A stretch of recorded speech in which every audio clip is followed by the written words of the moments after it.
E o Trump vai trazer, sim, eu acredito, uma falsa paz, né? E aí vai entrar o oitavo rei, vai vir o próximo papa, e o cenário está sendo... Será o anticristo? Algumas teorias sugerem que ele já pode estar aqui na Terra andando entre nós. E o principal candidato a esse cargo seria Jared Kushner.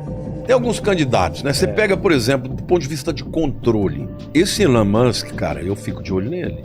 Existem muitos nomes interessantes, né? Por exemplo, Emmanuel Macron. Emmanuel é o nome de Jesus, que significa Deus conosco. Será que é o Netanyahu, o anticristo? Aí depois desce uma trolha em cima dele lá, né? Também, né? Será que é ele que vai estar metendo toda essa bronca Não, aí? acho que não é o Netanyahu, não. Pacifica, pai. Quem é o Elon Musk? Eu quero saber quem é o anticristo, cara. Cara, eu tô achando que é o Trump, maluco. Será, cara? Eu tô achando. No cenário atual, a especulação fervilha em torno de Elon Musk, Emmanuel Macron, Donald Trump, Jared Kushner e até mesmo o Papa emergem frequentemente em discussões na internet como possíveis candidatos ao título de anticristo. No entanto, ao mergulharmos na Bíblia em busca de clareza, somos instigados a analisar não apenas as figuras em questão, mas também os sinais que nos foram legados, delineando a identidade e a ascendência do anticristo.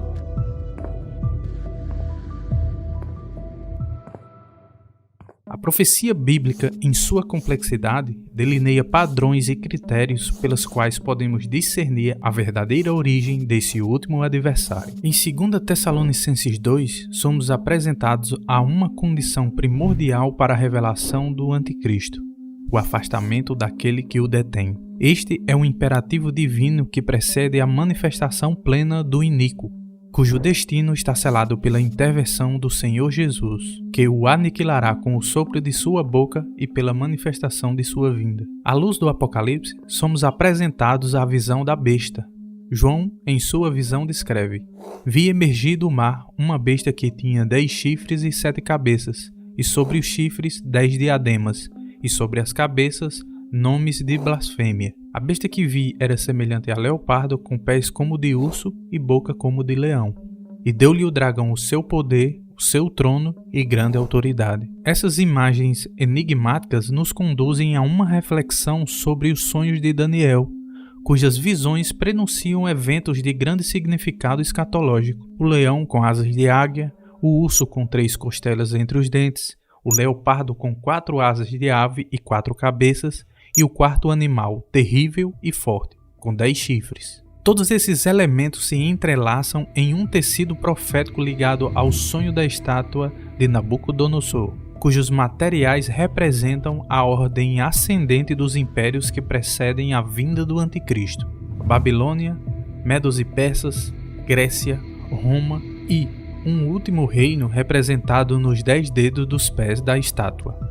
As visões do profeta Daniel, posteriormente reveladas ao apóstolo João, proporcionam uma perspectiva que nos permite traçar uma linha do tempo e observar os rastros que culminarão na aparição do anticristo. A partir de Daniel, encontramos em ordem cronológica 5 reinos. Posteriormente, com o apóstolo João, são introduzidos ao nosso conhecimento mais 2 reinos, anteriores a Daniel, que são o Egito e a Assíria, totalizando 7 reinos. João viveu durante o período do 6º reino, liderado pelo Império Romano.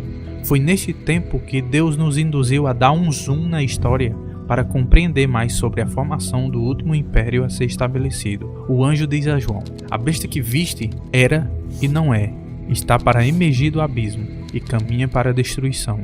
E aqueles que habitam sobre a terra, cujos nomes não foram escritos no livro da vida desde a fundação do mundo, se admirarão vendo a besta que era e não é, mas aparecerá. Para decifrar essa passagem, é necessário examinar Daniel 8 e compreender mais detalhadamente o Império Grego, que foi anteriormente descrito como um leopardo de 4 cabeças e com 4 asas em Daniel 7. Agora, no contexto de Daniel 8, o Império Grego é representado como um bode com um chifre notável. Alexandre o Grande conquistou o reino dos Medos e Persas, inaugurando assim o Império Grego. Após sua morte, o império foi dividido entre seus 4 generais principais, Cassandro, Lisímaco, Ptolomeu e Seleuco, resultando em 4 dinastias distintas, Deus usa a figura de Antíoco IV Epifânio como uma representação simbólica do anticristo. Conhecido por suas ações malévolas contra o povo judeu, incluindo a profanação do Templo de Jerusalém e a perseguição religiosa, este pequeno chifre surge da dinastia Seleucida que governava a região ao norte e ao leste de Israel. Essa região tem sido historicamente crucial no contexto das profecias bíblicas, pois foi dominada por muitos impérios ao longo da história.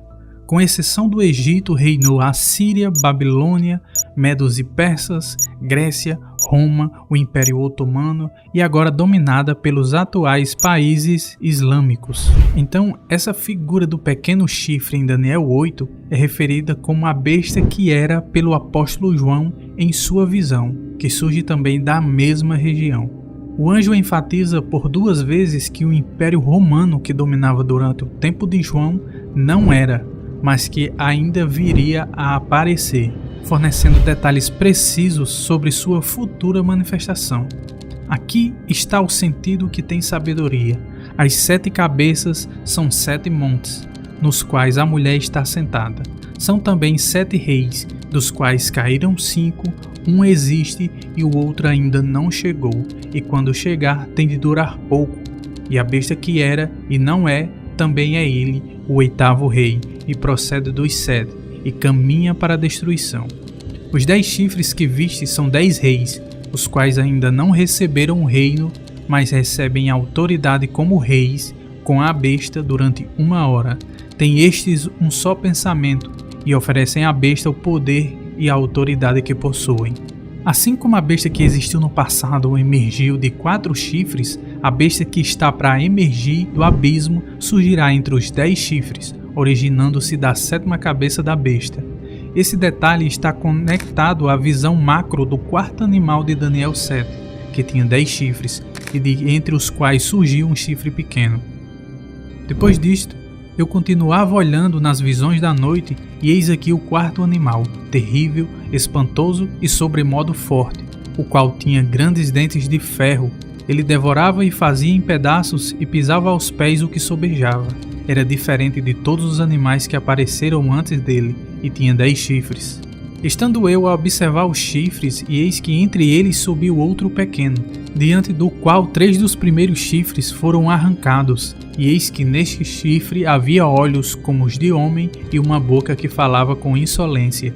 Para compreendermos quem são os 10 chifres, é interessante analisar a ONU, a Organização das Nações Unidas.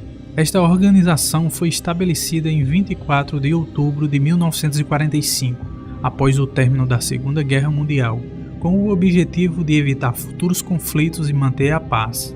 A ONU é identificada como a 7ª cabeça da besta, que possuirá 10 chifres, sendo cada chifre representado por um país. O último império profetizado será governado por esses 10 países. Atualmente, existem 5 países com autoridade na ONU, que compõem essa cabeça, faltando ainda 5 para completar o número necessário. Estes países são os Estados Unidos, China, Rússia, Reino Unido e França, sendo os únicos com poder de veto e influência significativa sobre as resoluções da ONU. Dentre os futuros chifres surgirá o último adversário mencionado nas profecias. No ano de 2021, o México presenteia a ONU com uma estátua com as descrições de Apocalipse 13:2. A besta que vi era semelhante a leopardo, com pés como de urso e boca como de leão, e deu-lhe o dragão o seu poder, o seu trono e grande autoridade. Esse símbolo significa paz e segurança. Este é um sinal que Deus nos deixou como indicativo da 7ª cabeça da besta. Em um momento de conflito mundial, esses 10 países levantados na ONU entrarão em um acordo de paz, uma falsa paz, e este será o momento em que o chifre pequeno se destacará em meio aos 10, subjugando 3, assim como está em Daniel 7, e posteriormente todos oferecerão poder à besta para governar o mundo, conforme está em Apocalipse 17. A profecia de Naum 1, do 11 ao 15, destacou a região do surgimento do anticristo. De ti, Nínive, saiu um que maquina o mal contra o Senhor. Um conselheiro vil. Assim diz o Senhor: por mais seguros que estejam e por mais numerosos que sejam, ainda assim serão exterminados e passarão. eu te afligi, mas não te afligirei mais. Mas de sobre ti, Judá, quebrarei o jugo deles e romperei os teus laços. Porém contra ti, Assíria, o Senhor deu ordem que não haja posteridade que leve o teu nome. Da casa dos teus deuses exterminarei as imagens de escultura e de fundição. Farei o teu sepulcro, porque és vil. Eis sobre os montes os pés do que anuncia boas novas, do que anuncia a paz. Celebra as tuas festas, ó Judá, cumpre os teus votos, porque o homem vil já não passará por ti, ele é inteiramente exterminado. Todos esses detalhes estão intrinsecamente ligados à declaração do apóstolo Paulo em 2 Tessalonicenses 2. Com esse resumo, agora compreendemos o local, a linhagem e o que o detém o anticristo.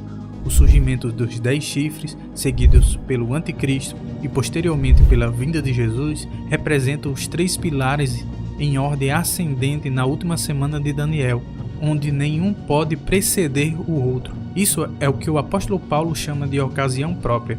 Cada um desses eventos deve necessariamente preceder o outro, assim como a manifestação de Jesus no céu não ocorrerá antes que ocorra a apostasia e o homem da iniquidade seja revelado. O conhecimento desses fatos irá fundamentá-lo para que você não seja enganado e para que nenhuma especulação na internet o confunda em relação ao anticristo.